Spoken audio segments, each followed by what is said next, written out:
everybody talked to me, said, "Hey, Eric, you're going to be in this kind of channel, what you're going to make with this business. And you're probably gonna have to stay on for a little while. It's going to take about a year." And I said, "Okay, well, if that's the case, let's get started." So my experience has been up to the point of the sale has been unbelievably good. Of course, once you sell something you create, then all of a sudden in your mind, you're like, okay, where am I going? What am I doing? And that's where I am right now is I'm trying to reinvent myself to say where's God pulling me now? What direction do I need to go into? So do I go into volunteering? Do I going into helping kids or battered wives?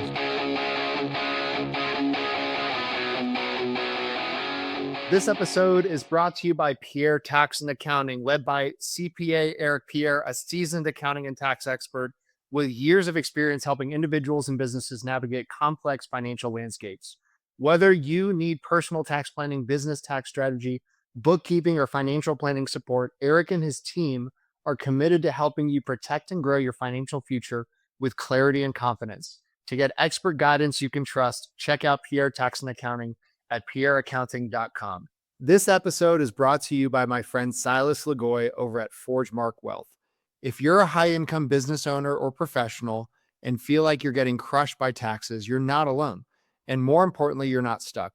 ForgeMark Wealth specializes in advanced legal tax strategies and wealth planning designed to help you keep more of what you make, grow it efficiently, and actually build long term freedom, not just income. If you're making serious money but don't have a real strategy behind it yet, I highly recommend connecting with Silas and his team.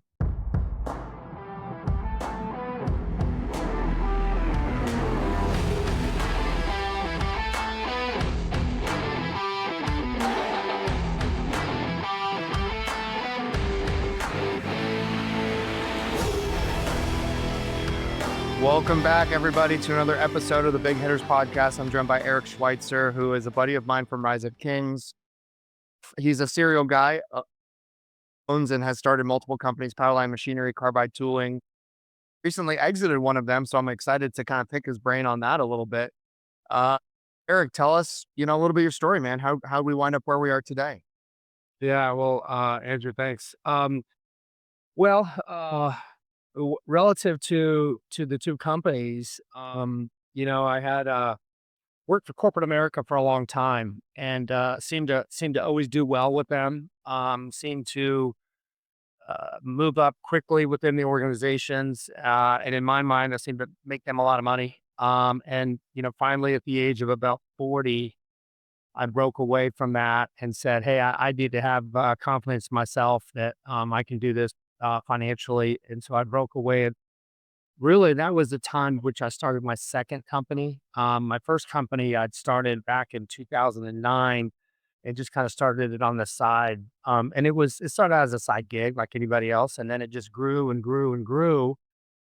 And then that coincided with some changes in my life. At that point, I had a divorce, and I just needed a fresh start. So at that point, I quit corporate America, which the average person would say I'm crazy to do that because I had a cushy job making six figures, had 401k, um, profit sharing, and company car, the whole deal. Just kind of walked away, and I worked a solid 2 to 3 days a week.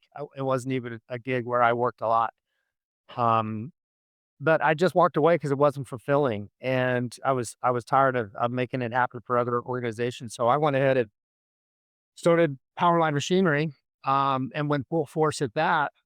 So started that in 2014, and just put my nose down and just worked hard and grew the business to approximately $13 million.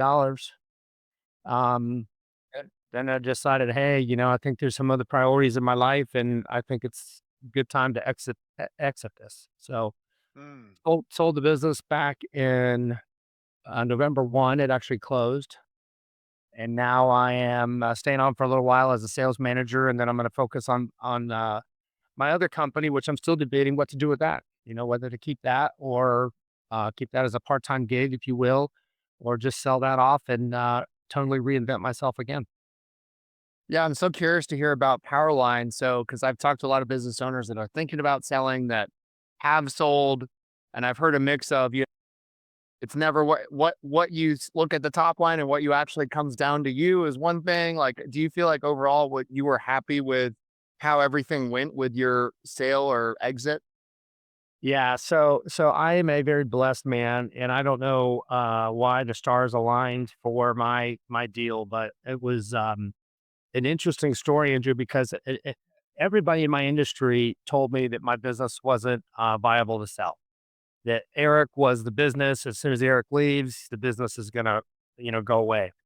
And a lot of the guys in my industry, we have these discussions, and they're like, "No, you got to make the money, put it away, but then when you go away, the business is over." Or you could pass it on to a son or a daughter if you wanted to.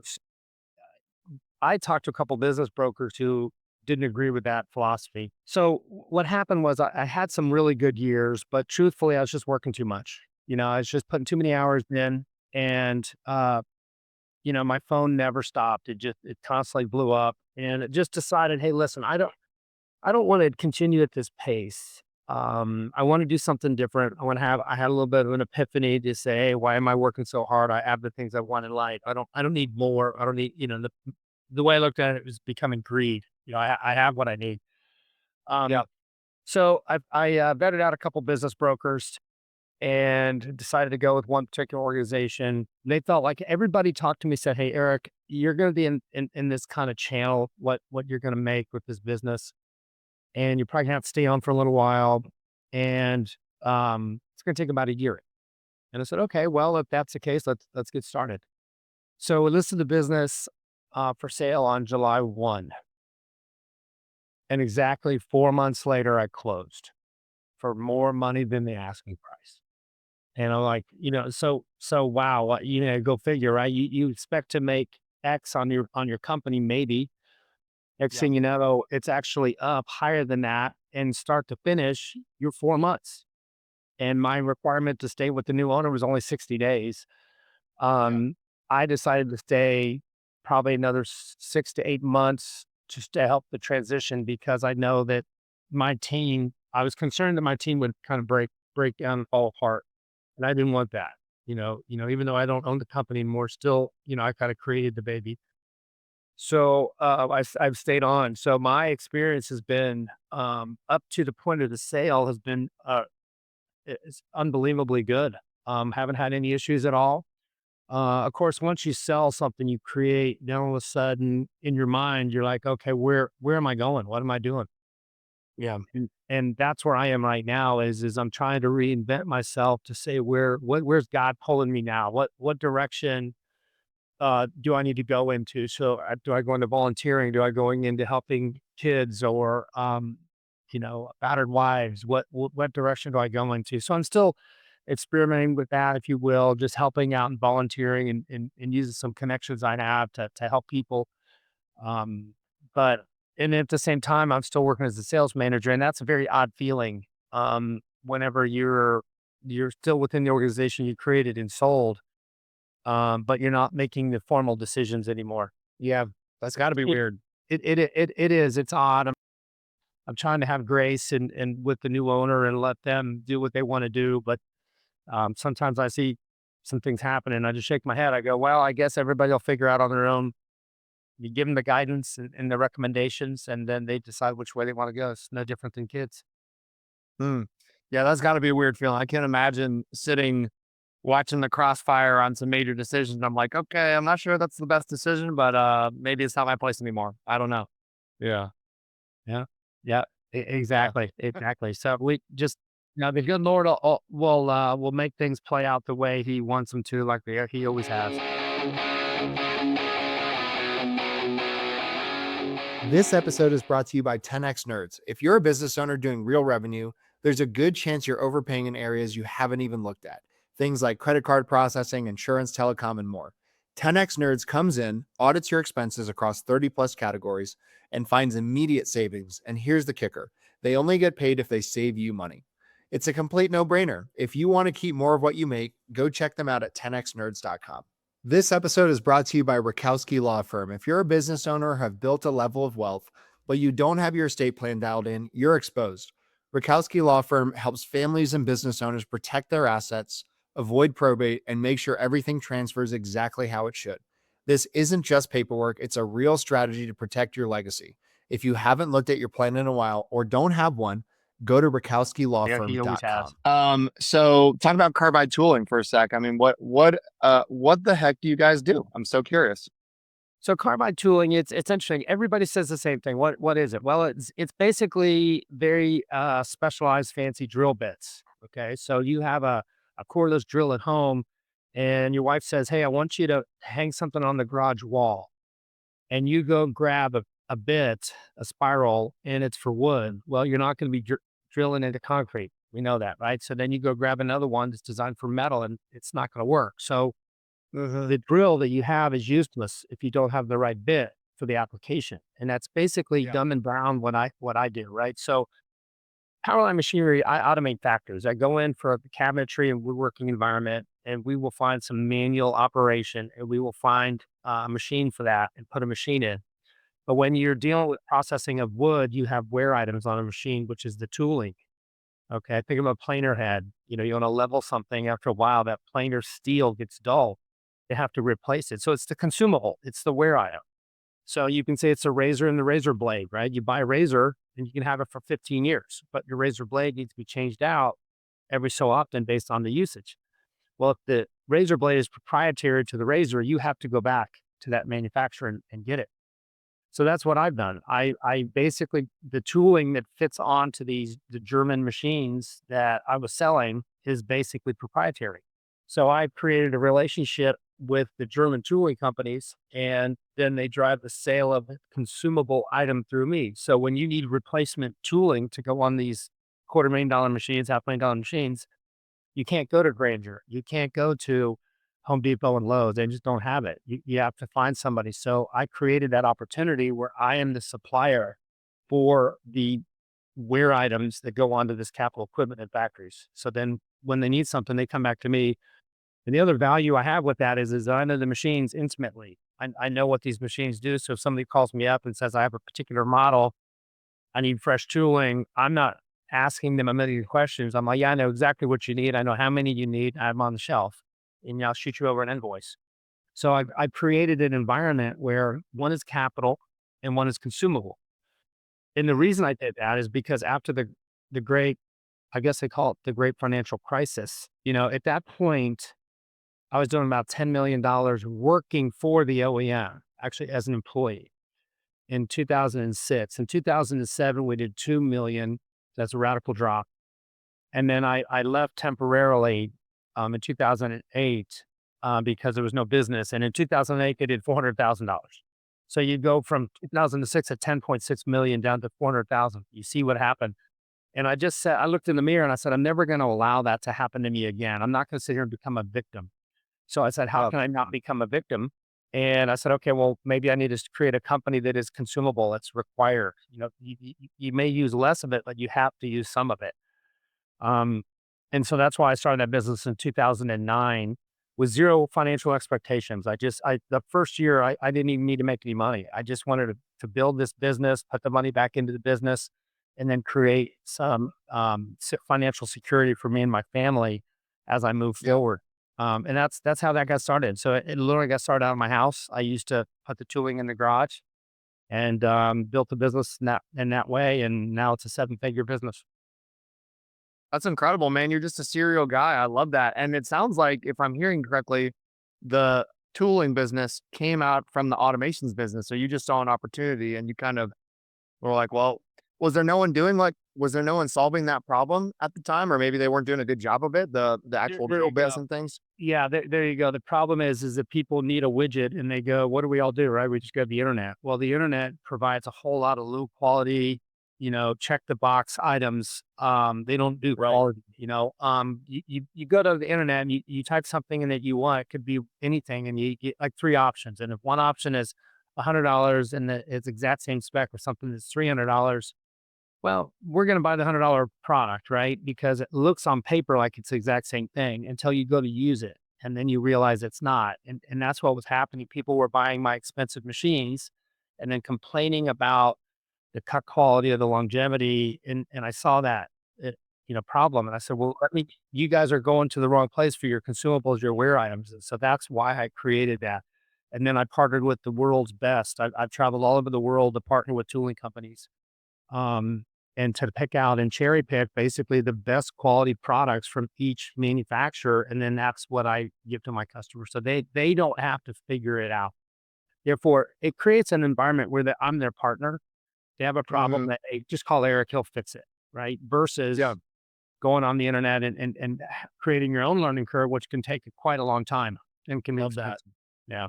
So, okay, so who is your end user? Is it major manufacturing companies or is it I mean, when my wife asked me to hang something in the garage, I don't need a special drill bit. So like who's buying your product? No, it is not a DIY guy at all. Mine is Yeah. people who manufacture and automate in factories. So anybody who Okay. produces things out of woodworking, so cabinetry, commercial millwork, like you'd go into a hotel and you walk up to the kiosk to check in, all that's commercial millwork. You go to a stadium and you see all the paneling, or you go into conference rooms and you see the big wooden desks. All that stuff started from a tree, and it has to get processed down to what you're sitting at right now, what your desk, your monitor sitting on. It was is probably a product that came through a machine that I could potentially have offered to the manufacturer. So like IKEA, you got IKEA, you buy all that flat pack stuff. All that stuff is processed on my style machines. You go into the kitchen cabinet, you open the door. I My machines create the door, it creates the shelf, it creates the little holes on the side of the shelf to where you can make them adjustable. Um, crown molding. If you go into some of the older homes, you got really tricked out crown molding. Well, how is that made? Well, that's made with molder heads that are profile carbide. And that's what I do. I create the molder head steel and profile it for customers. Uh, So it is for production. It's production yeah. oriented. It's not the home user or the guy that's got a shed in the back of the back 40. What's up, everybody? This episode is sponsored by ExitWise. If you're a business owner thinking about selling your company, whether that's now or years down the road, you need to know what your business is actually worth and how to maximize that exit. That's exactly what ExitWise does. They help you prepare, position, and ultimately sell your business by assembling a world-class team of M&A experts around you, guiding you from valuation all the way through closing. If you want to know what your business is really worth and how to increase that number before you sell, go check out exitwise.com and get ahead of it. What's going well in your business right now and what's not going so well? So the the good thing about our business is that I've been in this market for so many years. Actually, I've been calling on the customer base since 1994. But we have got a lot of loyal customers. I've partnered with really quality vendors. People once you have quality, people want to own quality again. So I've got a really good customer base that comes to us again and again. That's the good part. The bad part is that we have a lot of low quality copycat machines coming in that look good on paper and are priced incredibly attractive that are is starting to grab some of the business up. They're Asian made. Doesn't mean they're all bad, but the majority of them are, mm, you know, the problem with that is that when you're down, machines are only as good as the service. So let's say you have the greatest car company in the world that's in Europe and they want to provide their products to the US market and you want to buy a really nice car, you're going to think about the service behind it. When it has a problem, how do you get that car up and running? Our organization has, it's not mine, but it's the company I've partnered with, has a incredible service network. So we have a lot of value with that, but we're also the most expensive that you can buy. We're considered, you want to call it the Mercedes of the industry. So not everybody can afford us. So what's happening is that's the good part. The bad part is that you're getting these copycat manufacturers that are doing a pretty decent job uh, making a product and maybe sometimes making some features on it that are better. And they're coming in and we sell a product, just say $250,000. They're coming in at maybe 35,000. Yeah. And somebody's opinion is, hey, well, why don't I just buy two of those and I have one as a backup? Well, yeah, you can do that. Um, so that's an aspect of it that's changed and is constantly evolving. Tariffs, when if somebody wants to buy $250,000 machine or $100,000 machine and they're there's a 10% tariff. That's 10 grand, right? Now the question is, if you buy that machine now and then all of a sudden those tariffs are lifted in 60 days, well, you just ate $10,000. You sunk an additional $10,000 into the cost of that machine because there's no getting that money back. So because of that fluctuation of perspective of how long the tariffs will be around, are they going to change again? There's a lot of people that have a lot of indecision, and indecision means they don't do anything. So we have a lot of people out there that are not doing anything because of the unknown on the economics, right? And then you always look at the other world events, and sometimes people are like, "Hey, I'd rather have cash. Let me just keep my cash, not buying equipment." But the other aspect of the business is used equipment. So if we can't sell new and somebody needs something, then we get involved in the used side of it. So there's a lot of variables with it, but generally speaking, the industry is still very good. I would say as a whole, the two issues that I see across the board is number one, employees. We know we have a labor shortage in America. The attitude of the existing employees is very prima donna. Like, you're lucky to have me. I only want to work, part time here. So there's some challenges with that. Are we talking skilled labor? Or are we talking admin or mix of the both? It's well, we mainly deal in skilled labor, but people just don't want to work. Yeah. They don't understand work ethic. They don't understand doing the things you're supposed to do when no one's looking. There's a difference between somebody's monitoring you and you're doing what you're doing, but then when they leave, are you really doing the right thing? So we have an Yeah. issue with employees. Uh, and then the second thing really is the work ethic of the employee. They tend not to have that. Let's do it right. They just want to say, hey, let's just get this thing done, whether it's right or wrong. So that's the other aspect of this business is, you have to have the right people running the machines. And that's the whole purpose. It's almost like a catch-22, right? The reason they're putting my machines in is because they can't find employees. And so they're going to automate. But then when you put these machines in, you still have to have people. You're Yeah. reducing the people, but you still have to have quality people.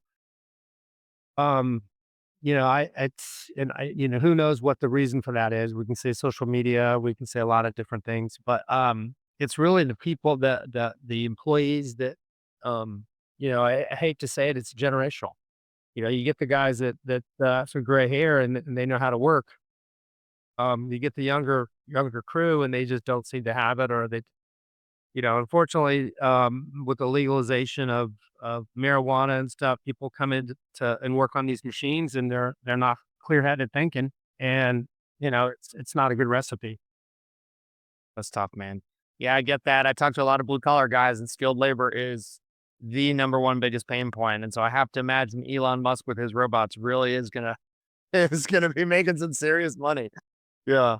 Let's talk, Eric, briefly about AI. I'm sure I'm sure it's affecting your industry. And how are you either leveraging it, or where do you feel like it could be leveraged in your space? So in my area, there's just everybody's talking about AI, and because our business is kind of like turning a battleship, right? You don't come out in 2 weeks with all new technology and these changes. So they're incremental changes in our industry, and there's a tremendous amount of discussion around it. You talk about robots. Well, we actually do. We automate processes where a robot will pick a product up and drop it off over here. That's really prevalent in the metal industry. It's not as prevalent in the wood industry, so it's just now taking hold of it. Um, but there's a lot of discussion around it, and no one that I'm aware of has actively implemented it. On the factory floor level, it's very, very early stages.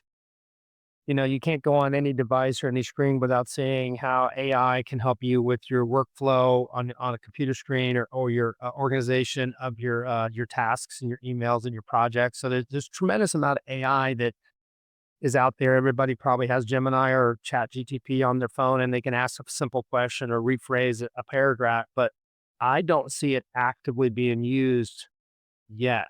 I think there's a lot of pent up energy to use it. They just haven't, it's just not implemented yet. It's just not, and so I Well, think, great. Well, let's be the first, let's you and me, let's do something. That'd be a lot of fun. Yeah. Let's be the first. Yeah. Let's talk about Ruck for a second. So that's how we know each other. I see that you were pod 55. I was pod 52. Yeah. Talk Mhm. about, yeah, there you go.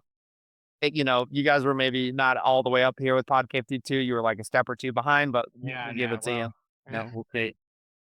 Talk to us about how it's impacted your life, marriage, business, whatever it's so impacted the most. it's interesting because I talk to people, they ask me what it is, and I believe it or not, I still have a hard time describing Rise Up Kings to people. And Yeah. I do like it's like a feature and a benefit. I'm having a hard time describing to you what the feature is, which is the definition of Ruck, but I Yeah. can tell you the benefit. And I can tell you the benefit from a real world scenario, right? So the real world scenario is that it's amazing to be surrounded by like-minded Christian men that are striving to get to the next level. I was really blown away when I went into the event, and I'm sitting around all these guys, and I don't know, maybe 60 or 80 guys in there that they're all like entrepreneurs. These guys were all go getters. They make things happen. But yet, and they all, by society standards, were incredibly successful, right? So you drive by my house and you're like, wow, that guy, by society standards, got a big house, he's got nice cars. What they don't know is I don't have any debt. My health is good. Got a great wife, got great kids, got a great family. My 92-year-old parents are still alive, and I go to church with them on Sunday, and I have breakfast with them on Tuesday morning. So I mean, perfect. You would think everything is great. Got a yellow lab. It's a great dog. But then there's still something missing. There's something missing. There's that deeper meaning. And I've always been a religious person to a point of where I always went to church as a younger man with my family, and then even in college, I went by myself. And when I've been out off on my own, I've always gone. But I was really missing that deep connection, with God. And my brother seemed to have found it. And I'm not a jealous guy, but I was like, man, I don't know why I'm getting that deep connection. And so Ruck found me, just like they say, I did not find it. And so when I went, I was just blown away by their ability to put to words what I could not about how I was feeling. And then, then the whole concept of the four pillars of faith, family, fitness, finance is it's just powerful. It's powerful. So, you go to that event and you learn about yourself a lot more. And, as men, you tend to bury things that down deep inside. You think about things and maybe you don't verbalize it or tell people, but you have an opinion on it, or maybe it's a good experience or a bad experience. And you don't realize how much that festers, and you don't realize how much that, comes out in your life elsewhere, and not in a positive way. Um, I had a great childhood, great parents. We were not low class, we were middle class, very blue collar, um, tremendous love and support. They let us play sports, and we probably went on one vacation a year, but we didn't have access. My parents didn't have enough money to send me to Washington, DC in eighth grade. Everybody else goes, and it didn't bother me, but, um, I had a great upbringing. So I don't know that I had personally a lot of trauma as a kid, not that I'm aware of, but the going back to the point is that the still for me, the reason I went is for the connection with God, and just some of the events that we went on, some of the training we did was just it woke me up where I was in this deep slumber. I was just walking through life. And now I have a completely different relationship with everybody around me. And I would be remiss if I didn't say that the Ruck had a lot to do with me making a change in my life to where I sold my business. So hey, I want to do something more meaningful, just more helpful, and make a shift to that. So it's just, yeah, Rise Up Kings has been huge in my life, and I don't see how it'll be any different. I've attended a couple of the events and still plan on going through and attending a lot more of them. Yeah. Okay, cool. Well, Eric, is there anything we haven't talked about today that gets you fired up or that we didn't get to discuss? Um, I guess that's an open-ended question. There's tremendous stuff. There's family. There's great things to do with your kids. I'm going next week, taking my whole family skiing. I'm looking forward to the time at the kitchen table at these events. The board games at night, throwing a piece of wood on the fire. Love that. Going down the slopes and making memories. So yeah, there's a tremendous amount of stuff, but there's only so much time in the day. But what I would say is that find a reason um, to get closer to God, and I think it's amazing what will happen in your life. That's a great word. Well, everybody, if people want to learn more about who you are and what you do, Eric, where can they go? Well, the ideal place right now is really just you can go to the website of carbidetooling.net. My email is very simple. It's Eric, ERIC, at carbidetooling.net. Phone number's on the website. Happy to talk to anybody about this, or if anybody needs any guidance or help in their business, I'm happy to support where I can. I'm not immense on everything, but I know a little bit about a lot. Yeah. Eric, it was such a pleasure having you on the show. I'm so glad we were able to make it happen. And everybody go check out carbidetooling.net. And then Eric has been very generous. He's willing to help out if you need some advice. So feel free to hit him up. Eric, thanks for coming on. Don't go anywhere because I want to keep talking, but thanks for coming on the podcast. Yep. Thanks, guys.